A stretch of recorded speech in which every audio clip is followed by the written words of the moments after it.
மோசமா இந்த இருமல் இருக்கும்பொழுதுதான் ஒரு குழந்தை கொடுக்குமே தவிர சும்மா எழுதிக்கோ நம்ம கொடுக்க தேவையில்லை. பல நாடுகள்ல விதிமுறைகள் நிர்ணயிக்கப்பட்டிருக்கின்றன. இது மாதிரி கைட்லைன்ஸ் இருக்கு காஃப் சிரப். இந்தியால இது வரைக்கும் அந்த மாதிரி கைட்லைன்ஸ் இல்லை. சோ முதல் பாயிண்ட், இனிமேல இது மாதிரி கைட்லைன்ஸ் இருக்கணும். தேவையில்லாம காஃப் சிரப்ப கொடுக்க கூடாது.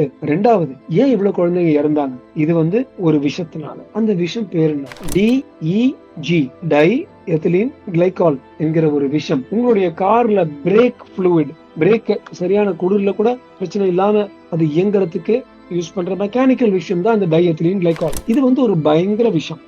200 பிள்ளைகள் ஆல் அண்டர் 5 இறந்திருக்காங்க இந்த காஃப் சிரப் டை எத்திலீன் கிளைகாலால.